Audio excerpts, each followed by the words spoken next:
अस्सलाम वालेकुम। मैं उम्मीद करती हूँ आप लोग जहाँ कहीं भी हों इंशाल्लाह खैरियत से होंगे। दोस्तों, आप लोग जानते ही हैं कि पाकिस्तान के सूबे पंजाब में काफ लीग की मदद से पीटीआई की हुकूमत तश्कील पा चुकी है।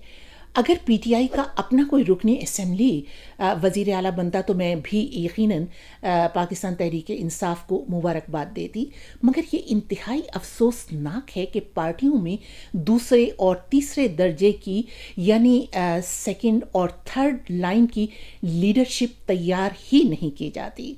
यूँ तो पाकिस्तान की तमाम जो सियासी पार्टियां हैं वो बिल्कुल उनमें एक तरह से विरासत ही चल रही है, मगर तहरीक इंसाफ तो इसी विरासती सियासत के खिलाफ बयानियां बनाकर सियासी अखाड़े में उतरी थी। इसलिए यहाँ पर क्यों दूसरे दर्जे की लीडरशिप यानी दूसरी लाइन की लीडरशिप क्यों तैयार नहीं हो रही, और अगर मौजूद भी है, जो नज़र आता है कि मौजूद है, तो उस पर भरोसा क्यों नहीं किया जाता। खुद आपस में पार्टी में ही इस कदर सियासत क्यों चल रही है। क्या पीटीआई में कोई इस काबिल नहीं था कि जो वज़ीर आला बन सकता? ये ओहदा एक सौदेबाजी करने वाली पार्टी को दिया गया, काफ लीग को, जिसकी टोटल 10 निशस्तें थीं। बहरहाल, अब जबकि पंजाब में पाकिस्तान तहरीक इंसाफ की हुकूमत बन चुकी है, तो बिल्कुल यूं लग रहा है कि जैसे कुछ सियासत नहीं बल्कि कोई बच्चों का खेल हो रहा है। जो रहनुमा हैं इसके पीटीआई के, वो इस किस्म के बयानात देते नज़र आते हैं कि जी इधर से इतने बड़े सूबे पंजाब पर भी हमारी हुकूमत है, और उधर से खैबर पख्तूनख्वा में भी हमारी हुकूमत है, और पंजाब पर जिसकी हुकूमत होती है पाकिस्तान पर उसकी हुकूमत होती है।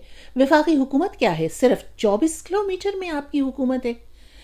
और कुछ वज़रा के मैंने बयान सुनी कि जी वफाकी वज़ीर दाखिला को हम तो पंजाब में दाखिल नहीं होने देंगे, और फिर एक बयान ये सुना कि जी अगर वो दाखिल हो भी जाएं तो हम ये गारंटी नहीं दे सकते कि वो ज़िंदा वापस भी जाएंगे। ये किस किस्म के बयानात हैं?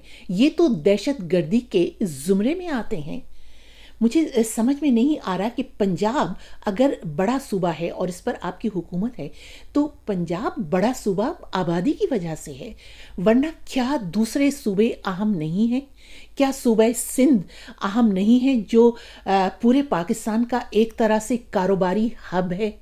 क्या बलूचिस्तान आप लोगों के लिए अहम नहीं है, जहां दुनिया की गहरी तरीन बंदरगाह बन चुकी है, और अगर वो सही मानों में चालू हो जाएगी तो पाकिस्तान का मुआशी ढांचा बदल कर रख देगी? और फिर क्या खैबर पख्तूनख्वा कोई अहमियत नहीं रखता आप लोगों की नज़र में, जहां पर दुनिया की बुलंद तरीन चोटियां और खूबसूरत तरीन मकामात हैं? और क्या गिलगित बल्तिस्तान आप लोगों के लिए अहम नहीं है? इस किस्म के बयानात देकर कि जिसकी पंजाब में हुकूमत है उसकी पाकिस्तान में हुकूमत है, आप लोग दूसरे सूबों में पहले से मौजूद एहसास कमतरी को मज़ीद गहरा करते हैं। क्या सियासी पार्टियों के रहनुमाओं को अपने छोटे सूबों की हसासियत का ज़रा भी ख्याल नहीं है? कोई मुतवाज़िन पॉलिसी बयानिया फ़रोग नहीं पा सकता जिसमें तमाम सूबों को अहमियत दी जाए बिल्कुल बराबरी की बुनियाद पर, क्योंकि तमाम सूबे एक इकाई की अहमियत रखते हैं और पाकिस्तान की तमाम इकाइयाँ उसके लिए बहुत अहम हैं।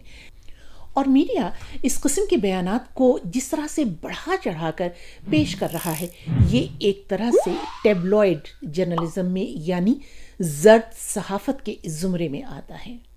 आप लोगों की क्या राय है? ज़रूर लिखिएगा। इजाज़त दीजिए।